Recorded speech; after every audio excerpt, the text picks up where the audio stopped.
is great. When you're 58, you go for less light, a little. That works out. Is that better for you? Okay. Well, hey everybody, thank you for joining us today for this community conversation, Make It Matter, Taking Action to Advance Equity. We are in the third place, which is just outside of which is a memorial where George Floyd lost his life 3 weeks to the day ago, and communities still continue to meet out there, and so this is a very powerful experience for us. I'm Heidi Rogers. I'm the founding collaborator of Inclusion Action. Our mission is to move people to the intersection of art, business, and community in order to cultivate their own and others' human potential to advance equity. I'm also very happy and need to give a shout out to Shay Cage of Catalyst Arts, who could not be with us today, but Catalyst Arts is an arts incubator interested in the intersection of art and activism, with an emphasis on increasing the visibility of and providing a platform for artists whose voices have historically been underrepresented in the arts. And I'm very happy to introduce our host today, Wing-Young Hui, in whose space we are all communing. Wing, would you talk a little bit about the third place? Thank you, Heidi. Welcome to Third Place. I've occupied this space for 9 years and have lived in the neighborhood for over 20 years. On the walls is a smattering of photographs from 40 years of projects. In one project, Lake Street, USA, which was 20 years ago, I photographed thousands of people along this major thoroughfare, which is really a microcosm of society, and displayed 675 photos up and down Lake Street with store windows and the sides of buildings, turning Lake Street into a 6-mile public gallery. This photograph right here was one of the photographs actually installed in a window for 6 months. I met the people I photographed in all kinds of ways, often on the street, and many I interviewed included their words with the photos. And 10 years later, I did another 6-mile public exhibition along University Avenue in St. Paul. At the third place, we've had hundreds of artists over the 9 years use this space as an informal art incubator to show works in progress or something they've never tried before, encouraging them to make it as interactive as possible, including Keno, which also did one with early on, like 8-9 years ago. Then after an event, we roll up the ping pong table, which is rolled up there, and there's a karaoke lounge in the basement. All right. I'm also in schools a lot, showing students what I do so that they can do it. When I tell them I have photographed thousands of students, their reaction is, "That's creepy." Then I have them photograph each other and have conversations, which in the beginning can be a bit awkward because most of their fellow students are strangers to them. I am continually confronted by my own biases when I break out of my personal, cultural, and technological bubble and I talk to people I don't know. If we as a society redefine what a stranger was, perhaps we would have more of a society, one conversation at a time. We are the strangers. Love that. Thank you, Wing. Love that. If you haven't checked out the video that is on Wing's website, which is called, remind me, Wing, What Do You See? What do you see? What do you see? Wing talks about his own, having to check his own bias sometimes when he captures a photograph. And I think that that's really powerful and a lot of what we're going to talk about today, because newsflash, we all have bias. And a lot of times it's, most of our biases are formed when we're very, very young and by people that we love very, very much. So it's difficult to challenge those biases, but that's the hard work that we have to do. But anyway, enough for me. I want to introduce our guests today. Maybe just give a little wave when I introduce you. Keno Evol, founder and executive director of Black Table Arts. It is a Minnesota-based organization that asks Black communities what futures they want to create and how imagination can get us there. Black Table Arts is also home to the Because Black conference that is held in universities across the state. Welcome, Keno. Adja Gildersleve is a filmmaker, photographer. Well, all of these amazing people are a lot of things, but is a filmmaker, photographer, and educator based here in Minneapolis. Adja spent years as an organizer and agitator on the front lines and is now the co-director of Free Truth, a media company using art as a tool for liberation. Welcome, Adja.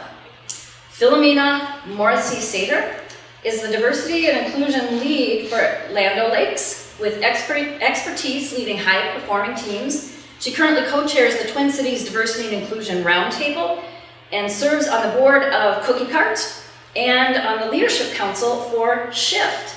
Welcome, Philomena. Harry Waters Jr. is a theater artist who's worked as an actor on numerous stages in cities all over the country, a facilitator of the Playwrights Center Many Voices Roundtable, and professor and former chair of the McAllister College Theater and Dance Department. He is a new Associate Dean of Kofi Annan Institute for Global Citizenship. And last but certainly not least, my colleague and peer and core collaborator for Inclusion Action, Adel El-Huni, who I'm going to turn this over to right now. Thanks for being here. Thank you, Heidi, and welcome everybody today. So when we were envisioning these conversations, we really envisioning them having them in the community. And obviously because of the health situation, the COVID situation, we've had to use this format. Having said that, access is very important. So I want to encourage the people following us right now live to later use the recording and share that with the hope that that will spark dialogues, right? And there's also information on how to conduct similar conversation in your community, whether you're in Minnesota, Minneapolis, in the US, or around the world. This session today is specifically on effects of racism and disparities. And again, this is a big topic, right? We're hoping maybe to scratch the surface in the next hour. But there's really deep learning needed in this field, and especially for those new to the conversations. And so, thinking about that, and today's going to be more of a conversation instead of me just asking questions to everybody. I want to ask you one question.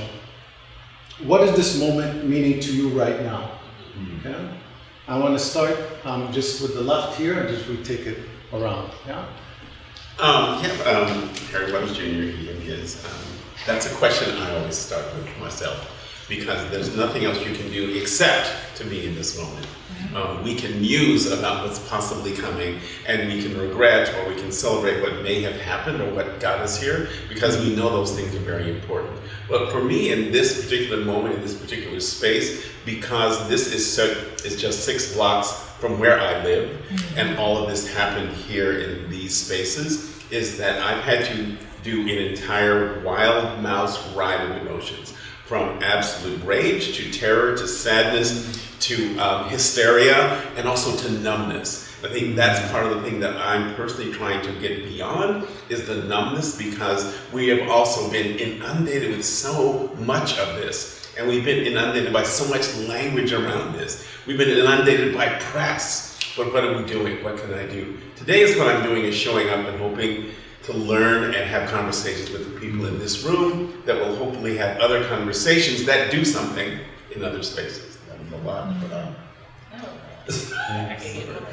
I'm going to ask that we continue so I can catch my breath and Yeah. ground myself in the space. Sure. Thank you. Thank you for having me. When I think about the moment that we're in, particularly how it pertains to the arts, particularly how it pertains to poetry, I think we are in a moment of imagination.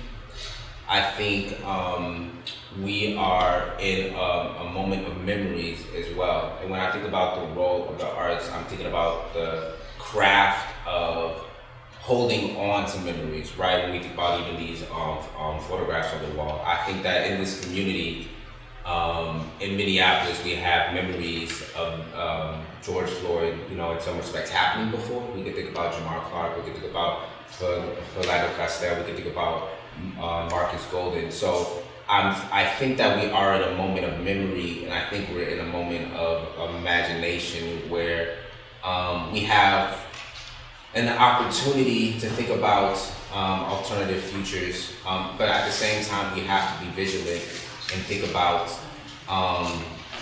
what do we want to create, and what do we want to create that's life affirming, I just get excited when I think about the role of the poets in that conversation. One of my favorite artistic movements, the surrealists define a poet as not someone who only wrote poems, but someone who was able to conceive of imagination and empathy. And I think a lot about how to shape a future with community, considering those two words, imagination and empathy. Did you want to go next? Go ahead. Okay.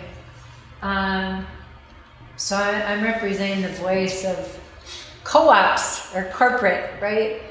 So for my role at work, the moment has been extreme sadness and, how do I best work with our African ancestry group and all our Black and African American employees who've been impacted, not just here in the Twin Cities, but across the country. Acknowledging that and then figuring out as an organization, what do we do? Like there isn't a roadmap for this, like with other things. And so I think the piece is how to best support, how to listen, how to value. That's been really important. And also to take action so that our employees are feeling like they're seen and heard. From our CEO making a statement to all employees about this, right? And joining other corporate leaders from across the Twin Cities and denouncing the actions of the police. So employees are like, that's important. And then how do we create an environment within our organization to listen and for others to understand? And so we've held a couple listening sessions within our organization a week after, which was a short amount of time. We initially were going to have 2 employees representing our Black and African American employees with our CEO and HR leader. They couldn't do it alone, so we brought in 5 other leaders to add voice, right? And then last week on Friday, we had employees who have been affected outside of the Twin Cities because the ripple is large, right, across the country and the world. And I think that has been important. And the other piece I just want to bring up is what is the moment as a parent, as a mom of 3 kids, and just trying to help them maneuver and all the kids, like with everything that's been happening. And that is also heartbreaking as a parent, try to figure this out and help them channel for good, with what they're feeling. Thank you. Thank you for that space. I'm Adja, and I use my name as a pronoun. I think we're in a moment of we're tired. I think literally the core of the earth that's holding all of this is tired. And I think that we're seeing it we're at the point of no return. Like we're not turning back after this. We're not turning back in a wave of consciousness. We're not turning back in anything that this moment and many moments before this moment has brought us to. I feel like we feel the earth shattering in terms of the legacy of white supremacy coming to its end. I know we have a long way to go, but I definitely feel that within the consciousness, and they should have never gave us the internet because people know, the world knows. Right. They know what's going on with the secrets that were held and that was able to sustain it this long, but this is the rubber band, kind of like the elastic on its last bend. The next one is about to pop. So to use this moment for me, I feel like I don't even know how to answer that question on where do we go from here, because there's just so much oppression. If it's not around skin color, it's around gender. If it's not around gender, it's around sexuality, or it's around ableism, or it's around colorism. And there's just oppression is just so embedded in the framework of us as humans that I'm wondering okay, so after after we have fought white supremacy and focus on that part of it, all of oppression, what kind of work needs to be done and how do we sustain it? To me, it seems so overwhelming, but like Keno said, we have to be imaginative, and I think this moment is really gonna help us try to push outside of what we thought we could do and think outside of ourselves and even beyond that. Thank you. You brought up a theme of this exhaustion, right? Of that it's enough, right? And there needs to be action. And I think part of this movement on what we've seen in the past, right? No matter what sector we've been in, what we've conducted our lives has brought us all together. Right? So the question I have, it's an open question for everybody, is how do we move from that feeling bad to saying something is bad to doing something about what happened that is bad, right? So the idea that we're exhausted, but there used to be momentum, there used to be movement, and how do we avoid that when it's not in the news, we're still up there, we're still doing the right thing, we're still collaborating. What does that look like for each one?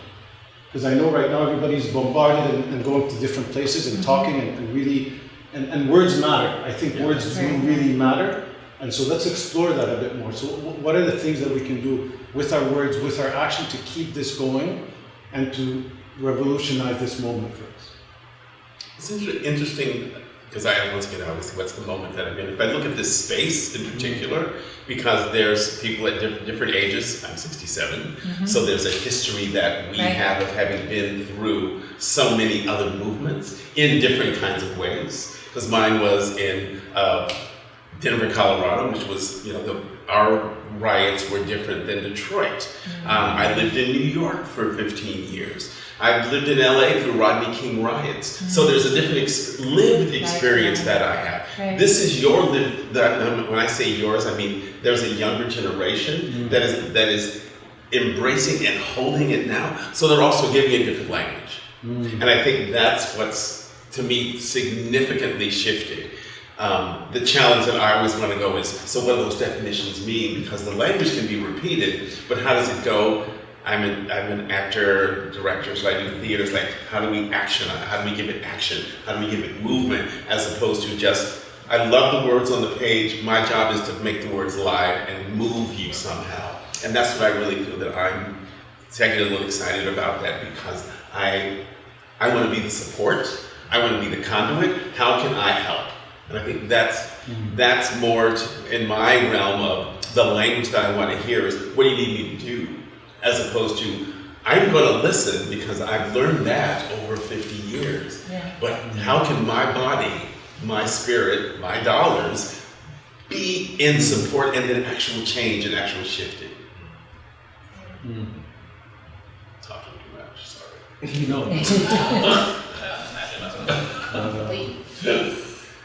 And I'm just wondering, there is a thing about language. Poets, I always say that my drug of choice is writers because they feed me so much, and I have that expectancy of how that language can then be use the language for good as opposed to evil, because we know how to damn and shame and blame, but how do we uplift and celebrate? And my word that I always use is joy. Where do we reclaim that joy that we have intrinsically as a people, as a history, as a culture? Sometimes it gets squashed and repressed, and then we sort of become bitter about, well, you can't be joyful, everything's bad. It's like, no, we've been in townships, we've been in slave ships, we have been under the ground, but somehow this joy pops up. Even in these celebrations out here in the streets, and I've been here a lot at this site, there is still joy that we have. And that's something that I hear writers and media makers still embrace in such an interesting new way that I really want to hold on to that and support them in really remaking what joy sounds like and what it can be. No, perfect. I resonate with that so much, so deeply, and thinking about what I just said, just feeling tired, and I think that in just thinking about how do we tend to being tired and how do we tend to joy, and I'm thinking about on a movement level and on a person level, I think that we have to rest. but our movements have to be forever vigilant, right? So I think that, you know, folks in the movement, you know, have to participate in self-care, in community care, and, you know, we just have to, you know, do shifts while we participate in this constant activity of creating by, you know, small fragments, life-affirming institutions, life-affirming organizations, life-affirming sites of possibility. And that is a kind of work that takes care, you know. So that's on like a movement level. On an institutional level, I totally, you know, resonate with what you said with like beyond the lip service. How are we, you know, when we say equity, what we're really talking about is reparations. And thinking about how do we redistribute resources to, you know, folks on the ground who are at sites of possibility, and how do we ensure that these sites become more and more sustainable. And so those are some thoughts that I'm thinking right now. Yeah.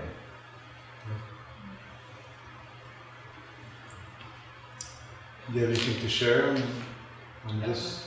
Yeah, can you just rephrase the question? Yeah, so the question is how do we keep the momentum going, right? So with this exhaustion, and how do we move from that momentum to specific actions that can actually move us forward in the right direction, but in the same vein, as Keno was saying, how do we make those sustainable, right? So sometimes I feel there's certain voices that come from certain communities that don't have resources, don't have access, so how do we make sure that this movement, when we have everybody's attention, is continuous and is sustainable? Yeah.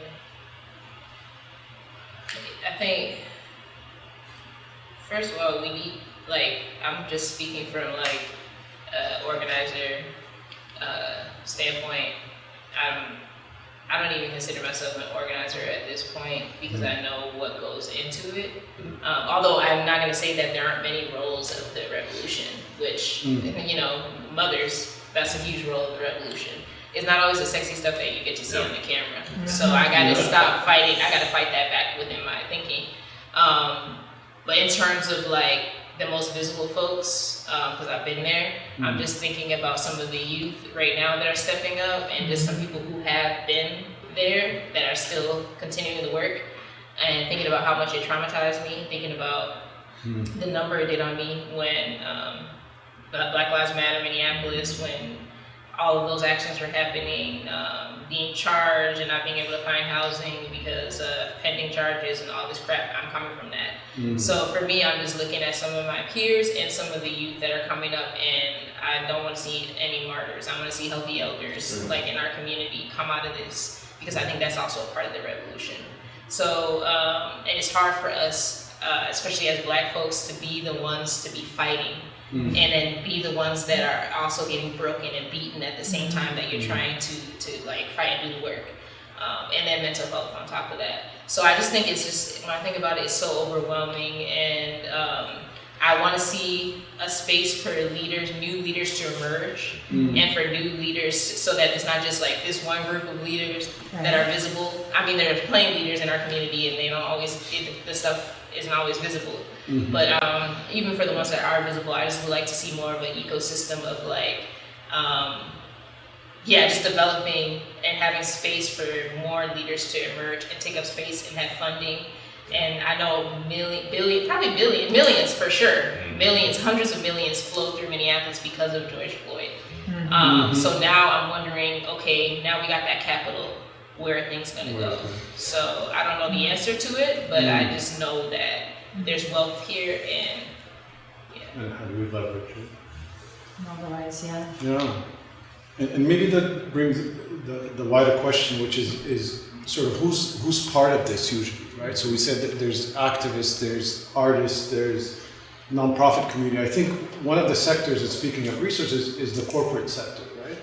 Which has a history in Minnesota, or even in this country or the world. And I think, so maybe Philomena, from your perspective, where are you seeing sort of a bit of a pivot from the businesses, right? Mm-hmm. And how might that positively influence a moment like this? Yeah, that's what I really like about the Twin Cities community is the collaborative spirit. Even though some of us may be in competition from a business perspective, that collaborative spirit. So there has been an organization formed, I might not get it exactly right, Corporate and Community Coalition.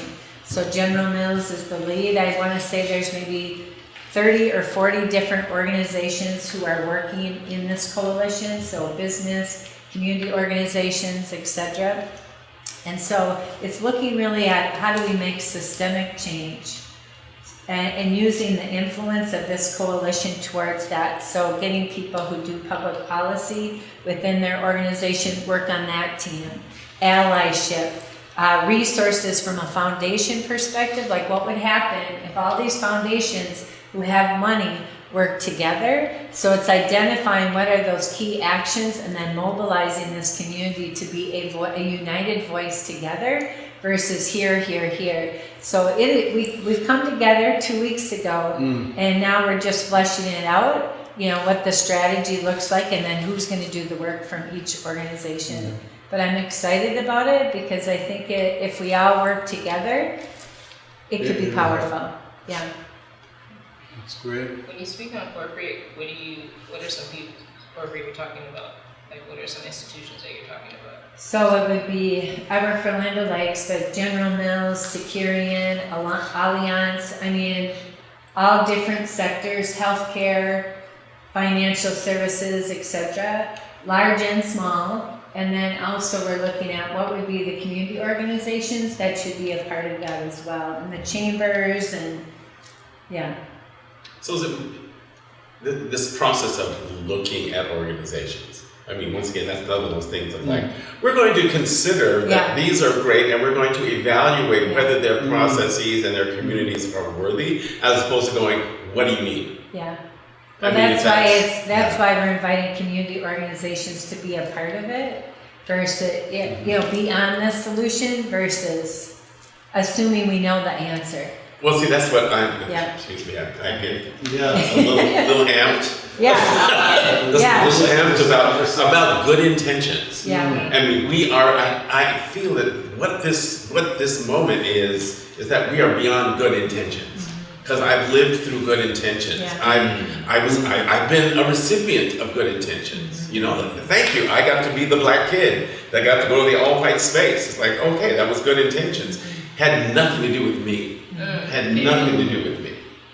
So if these good intentions are really about the community or really about the language of systemic change, that's going to be discomforting for those organizations. And as with anything, how uncomfortable are you willing to be?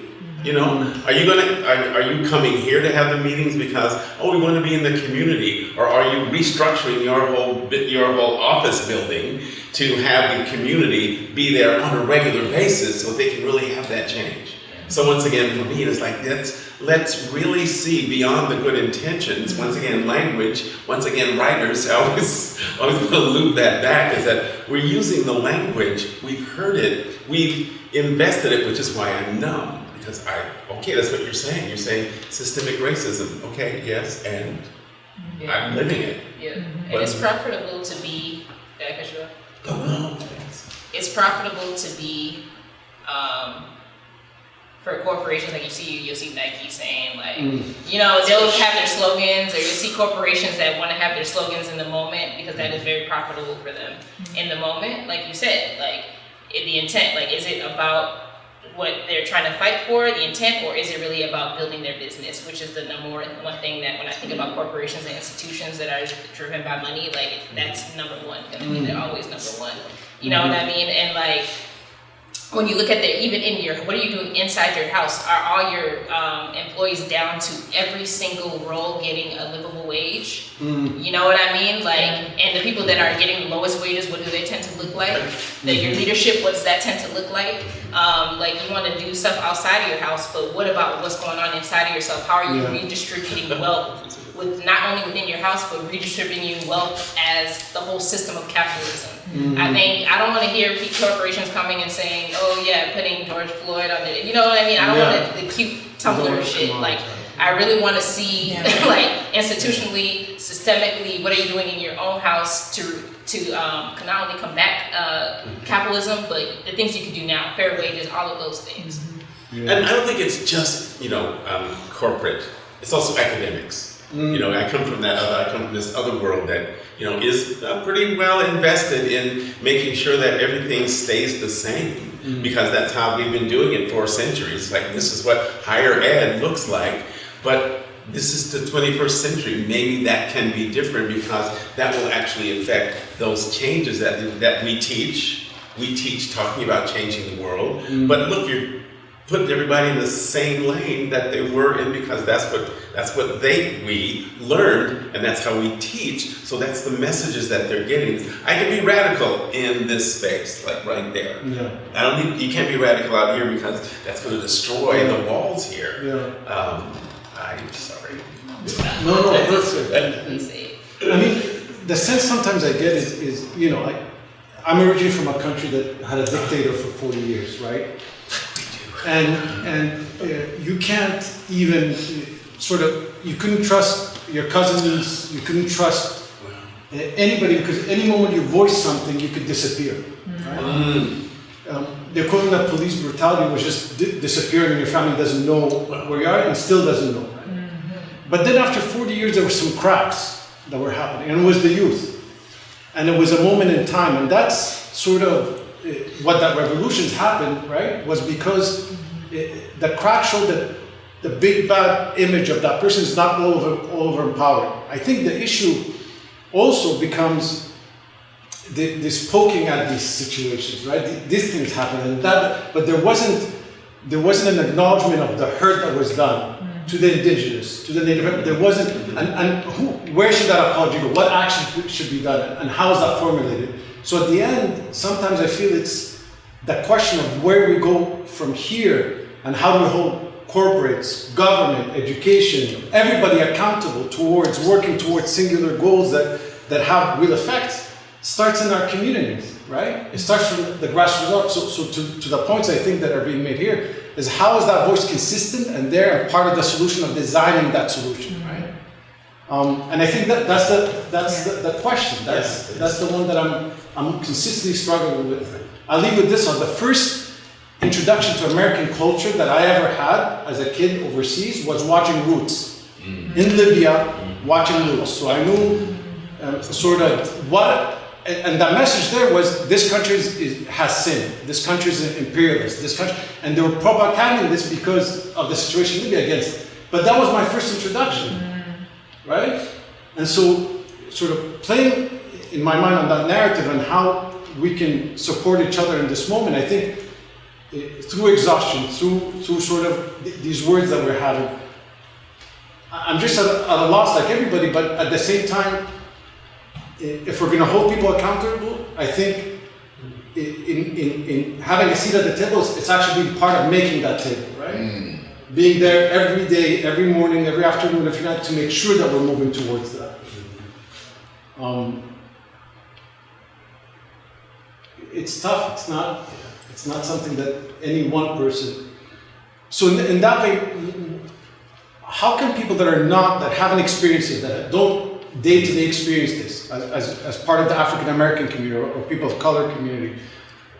That's the question. Is there's an exhaustion in explaining the situation? So we're trying to introduce to new conversations to people, but what tangible actions can be made? And not in a parent-child paradigm, not that we're going to help you, we're going to do this, but how can we come in as equals and bring those that truly have the intention, but more than the intention, have the capabilities and have the wherewithal and commitment to see this through in this moment? Yeah, for me, I think, and I'm not sure if this is like tangible or whatever, or be because I'm a poet, but I think that maybe like rethinking our conceptual frameworks for our organizing, like a seat at the table, right? I think that table depends on particular kinds of structures, whether it's capitalism, patriarchy, homophobia, queerphobia.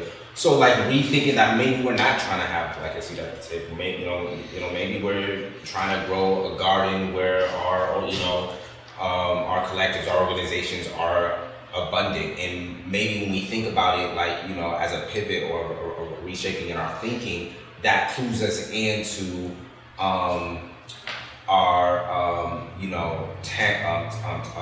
tangible demands or actions, right? It's kind of like the shift in thinking that you suggested in terms of what do you need, as opposed to come to this space where we curated who's in the space, and then let's talk about anything. So I think that sort of taking our time to shift and thinking about how do we talk about our collective future, and that are being the people that America throws away daily. How do those folks talk about their collective future on their own terms? And then the folks who are in power or the nonprofit organizations in power or whatever take their lead from those folks. So just that sort of reframe, I think. There was a word that came up, and I'll just be transparent. I was looking at his website, the word liberation. And I can't remember where it was, but somehow it was in some scrolling, and it like smacked me in the head again, as it has been. And then I realized there was this Freire quote, that liberation is a praxis. It's the action and reflection of people upon their world in order to transform it. And that's 60, 65 years ago of someone saying that then.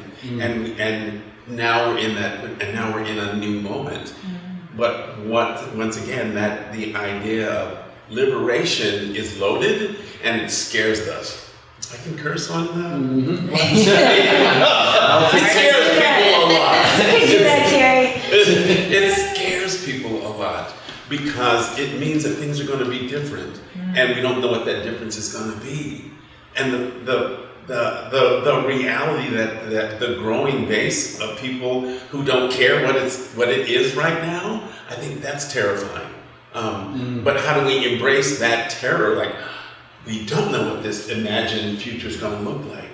We can write dystopian movies and novels, but then we have to look at someone like Octavia Butler and go like, wow, you can reimagine how the world and systems and relations can be, but it's terrifying for people who are living their lives trying to raise their kids and pay their bills and get some food. That's another lived reality that the arts can help participate in, but how do we also allow the people that are surviving, who may not think of arts as the center of their world, benefit from that? How does once again, I'm in my questioning mode in my life also. It's like, this is we're at that age of doing this is my third act right now, and it's not written yet, but I'm just feeling that this intermission, I'm using theatrical terms, sorry, is that we're in right now is, I don't know what's coming, but you mentioned it, there's something big that has to happen now because it's already been set up. I love the fact that the world, that the planet is cracking. That core is tired, and so we get to. We don't know how. I don't know how. I can talk to the people in my immediate circle about their fears and frustrations, but they gotta go shopping. But the kids are grown and they can't wear the same clothes. We had to help a friend because her babies needed diapers and wipes. The Walgreens was closed. She didn't have a car. So how are we doing that caretaking of our communities in our way, as opposed to how it is on NBC? We're stuck in trying to replicate the images and the lifestyles and the successes, what success looks like based on something that's outside of our experience. I was walking in the neighborhood a few days ago, and I was looking at the wonderfully manicured lawns and the trees that were everything was landscaped, and the porches had wonderful chairs and screens. And when I go, this is their image of success. Now, just because I go to the north side and does not look like that, does not mean that that is not successful. But I think that's also something that we have also internalized, is that we need to look and act like that to be successful. I mean, we're fortunate that, thank heavens that there's a structure here that's showing within Wing's Gallery, that's showing there's a world that looks and reacts and breathes differently. And how do we get in to embrace that ourselves? So it doesn't this is the exception. No, this should be the rule. Keno's writings and poetry and gathering should be the rule. I've been to a couple, and it's like I get to be present in a different way, and that's success. It's like, it made us take that one moment with I love that opportunity to do that, and how do we offer that in our community so people can experience it? And that brings me to think what both of y'all said. Just affirms what I'm feeling and thinking about. I don't know if Toni Morrison said this. I'm pretty sure it's Toni Morrison, correct me if I'm wrong, said that racism is a distraction.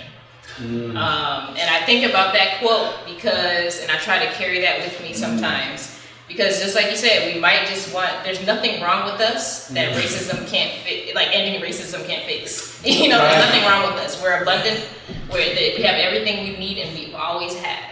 But what are oppressors and folks who are benefiting from oppression doing to be in their community, at their tables, with their sons, with their, you know what I mean? That work needs to happen over there. Yes, please do that work very heavy and real, and in real time, full time, within that community, with your folks. Because that's really where this work needs to happen. We just need to be ourselves. We just need to go back to building the things that we want, because we are abundant. Give us capital, give us the things we need. We will do what we need to do and have a beautiful community, as we already do, off of nothing. You know what I mean? So for me, it's just thinking about, I just want to do stuff. I just want to RV and grow a garden and do the fun stuff and go camping. You know what I mean? And then build a media camp for youth to go to in the summer, and where they can interact with nature and technology. I want to do those things. I don't want to be standing out on the front line or doing this other stuff that's distracting me from building, what I know we could have, because there's abundance in this world. So let us just go and create from it. That kind of reminds me of, so I live in Eagan, Minnesota, so it's a southern suburb of the Twin Cities, and I was a confirmation leader, have 3 kids. And one of the goals of a confirmation leader is to expose kids to different faiths. So we're Catholic. And so I'm talking, and my first time around, I'm okay, what are you going to do? Where are you going to bring the kids? Because it's to experience a different community, different faith. So they're we're going to go to Easter Lutheran. I'm okay, Easter Lutheran is just 2 miles from St. Thomas Becket. And that's probably as close as you can get. And I'm not on my dime. So I chat with one of my friends. I was at Wells Fargo at the time, and she was a practicing Baptist in St. Paul. So I said, would you introduce me to your pastor? I'd love to bring our kids there, because I wanted them to experience a whole different world, right? I wanted them to experience what it was like to be in a church and be the only white people, right? So imagine 20 kids coming from Egan to this church, and the pastor's okay, Philomena, but here's some rules. They have to participate. They are not observers. They must dress up. We dress up more than the Catholics. He had these things. But the kids walked in, and they were had never, because I think a part of it is, how do you experience different, or how do you create understanding when your worldview is so very different, right? So they, they participated, they did great, they were right up in front, they couldn't hide. And so then the next week when we had class, we had a debrief, what was that experience like for you? They all wanted to become Baptists because it was much more fun than Catholics. But number 2, I said, what was, so what do you think your friends feel like when they're the only in your class? Like what are you going, so just like kind of like, here is the experience, but now how do you apply that to your life? Or, so I think a piece is for people who maybe have not had the lived experience, how, we got to get out, right, from wherever we live and work, or bring in, like I believe we have to bring the arts into our businesses as well. Like I've had Wing in and do a chalk talk as one of our learnings. I've had Heidi with inclusion and action, experiential learning, and so spoken word, and so people get a chance who maybe have never experienced that before to look at things in a different way, and hopefully that spark is a spark to want to learn more and do more and venture out. So I think, sorry. No. Okay. I think that right there is like, I feel like that can be draining. For, I could be tokenized and get paid all the coins I want. Yeah. At the end of the day, it's still going to drain me and drain my spirit and energy. Yeah.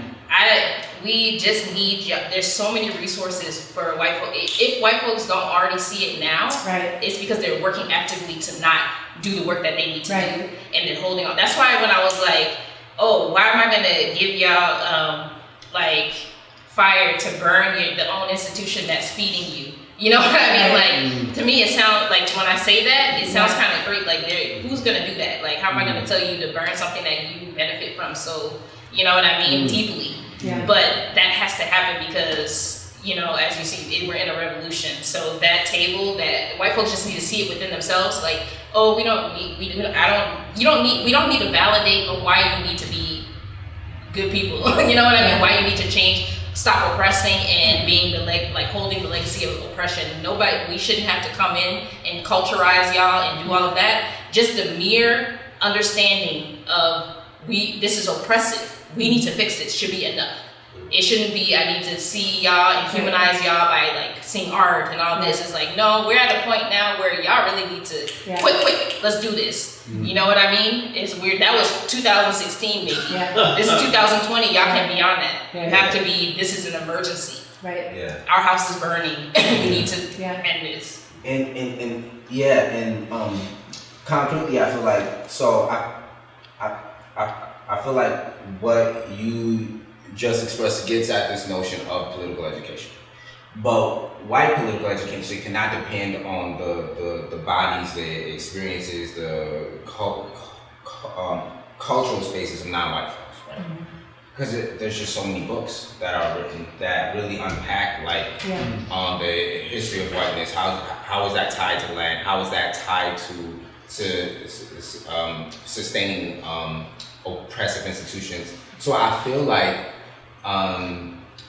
when we think about how do we actualize beyond lip service support.